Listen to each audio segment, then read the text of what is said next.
someone back in Council Bluffs figured out who they were and alerted the press to say John Brown's family is on the trail and they're headed west. And with that notification, Southern sympathizers or Confederates who were on the trail decided this was their chance. They're going to follow through with justice and extend that justice on John Brown's family.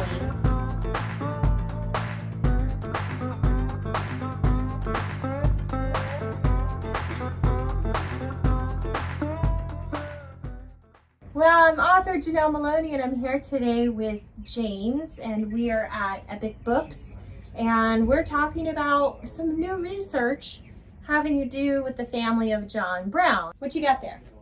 This is evidence for the 1864 John Brown family camp corral sketch. Yeah.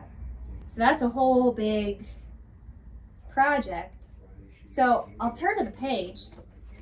There is, in Sarah Rousseau's diary, on the back cover, a camp sketch, so it's that one, and these two sandwiched together. And in the book, I show them together in both variations, flipped upside down and whatnot. And there are 12 wagons drawn in this circle, which I thought was really weird because the pellet company only had 9. So there's 3 extra wagons, and it took a while, but using Sarah Rousseau's diary and using some other data, I was able to pinpoint that the Browns are the ones with these 3 wagons camped with the pellet company. So Nicholas Cataldo verified that her diary is trustworthy and accurate and consistent, including the sketches that are in it.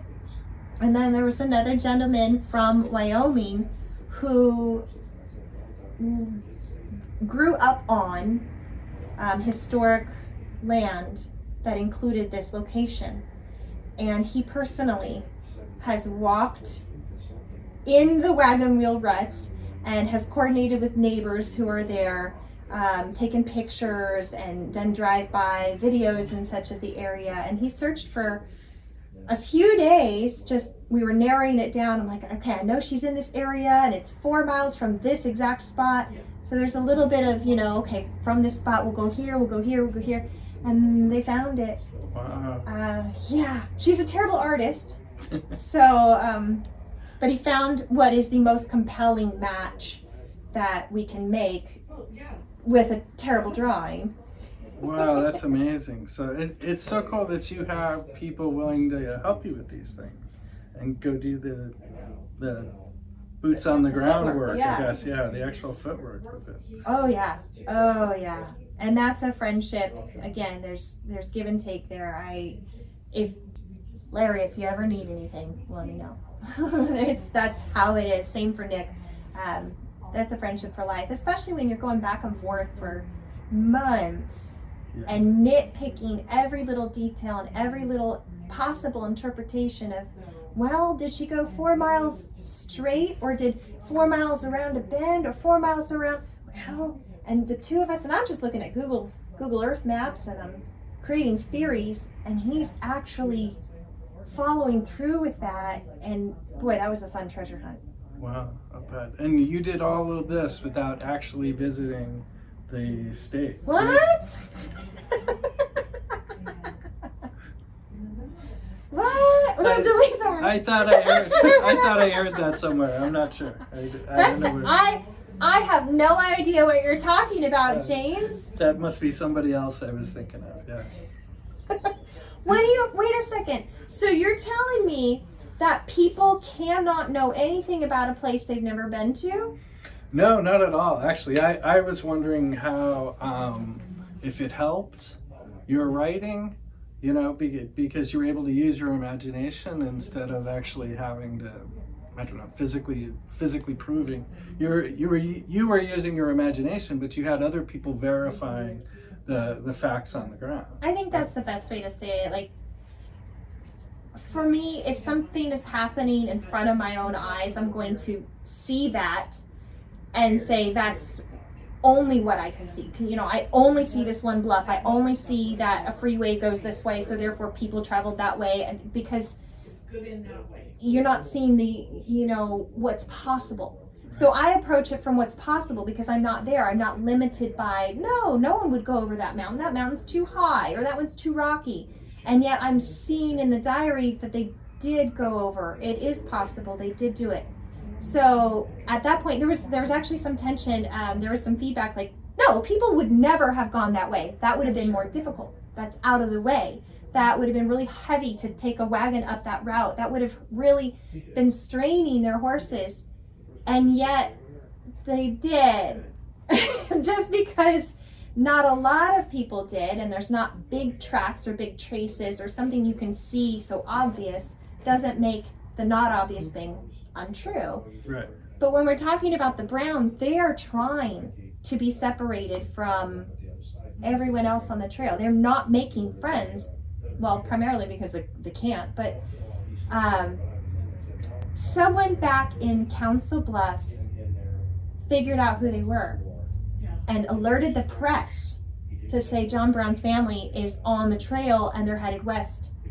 And with that notification, Southern sympathizers or Confederates who were on the trail decided this was their chance.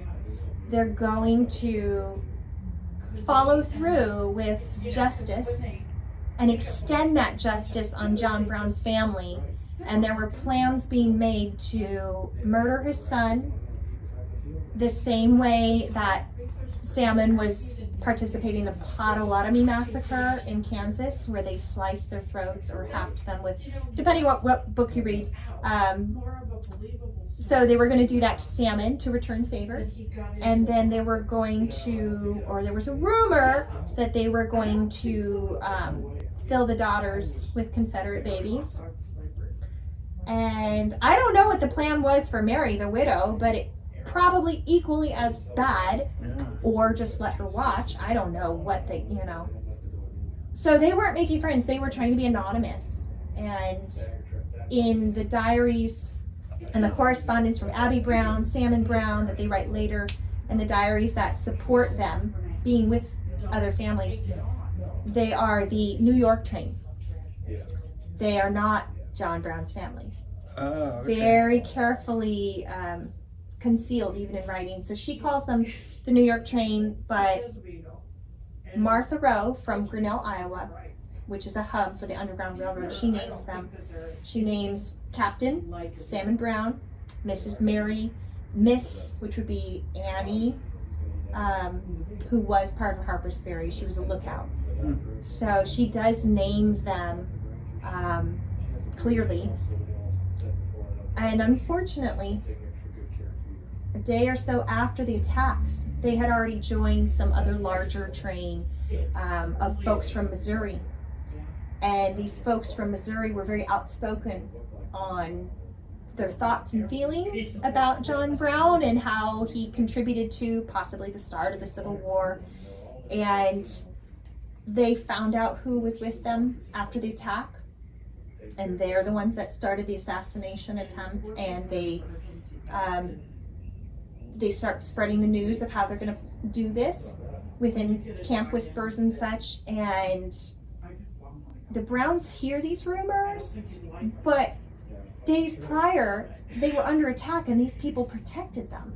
These people actually helped keep the heat off of them. When the Plains Indians approached, they got them to leave, and they were unharmed. So how could they now be trying to kill us, right? That doesn't add up. But then two guys from that wagon train actually came to Salmon and said, actually, this is real, you need to get out of here. So they leave around Landers Cutoff area in Wyoming. The Browns leave due west towards Idaho. like we're getting out of here. And the Missourians chase them down.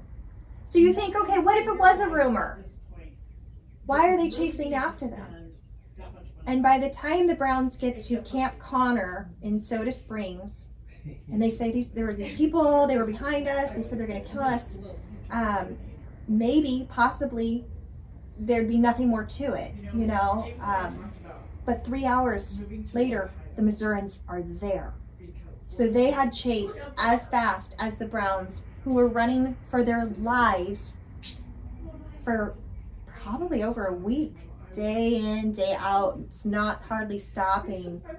And it's not documented in the military record, but Abby Brown later writes that while they were there at Camp Connor, someone from the Missouri group had said, hey, if we had got you the day you left, while you were still close, there would have been blood to spill. There would have been, hell to pay. We would have seen the end of you. So they really had a rough journey. Boy, talk about holding a grudge. I mean, this is 4 years later, and so much of the Civil War has already gone by. And True, right? There's so much to be mad about. And you're talking about John Brown's kids at this point. And his son has 2 little babies. I think one's 3 and the other's 1.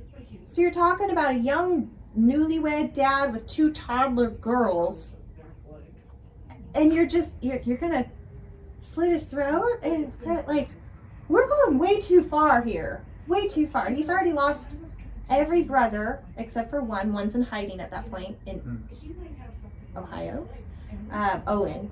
And his father's gone, of course, and everyone in the whole world at that point hates their family. And he's been through enough. Yeah. Now, when the Browns were moving kind of independently of everybody else, did they have a guide or somebody that was helping them out? I don't know about that. Salmon had been called captain in various accounts. So it's possibly he may have had a guidebook, a trail guidebook, taking them to California, Northern California. So they could have taken the Oregon Trail or go through Salt Lake at that point. And the trails were so well marked and so obvious. And for the majority of the time, they'd be following telegraph lines anyway. So it's you don't really need a guide. Okay. So when they jump ship and go on a trail that they never intended to go on just to escape, you can imagine it's like, well, we're going this way now. Wherever this is going, that's it. And they were on the way to, I would have taken them to Oregon. So this research is now out and available publicly. And there has been a little bit of press out about it recently, but hopefully more will be picking up soon. So I think if anyone is interested in the John Brown saga, they need to understand what happened next and how his family continued to pay the price for a very long time for what he did. And it's just too bad. But one person who's not in this book that I recently connected with, and I wish I had connected with her sooner, is the 3rd great-granddaughter of John Brown. So I'm the 3rd great-granddaughter of the Rousseaus, so we're meeting at the same level, 3 generations later. Right.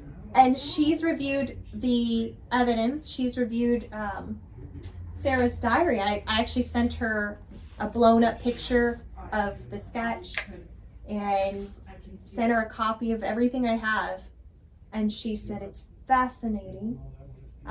Good. She's never heard anything like this before, and she's really excited that we can talk about the Brown family that's not John Brown centric. We can go beyond. There's more to the family. There's actually other people who do incredible things or survive incredible, there's more to it. So she's really excited to have someone telling some other story of her family history. And hopefully she'll pick up on that and continue where I started. Yeah. Wow, that's wonderful. Yeah. So you're going to have a copy of that here. So if anyone's looking for that, that's part of your research, or maybe it's a school project you're working on, or maybe it's for a new book about the Wild West or the Civil War, James is your guy. He's going to have the copy of the evidence available for you. So we've got your copy here at Epic Books in Gilbert, Arizona.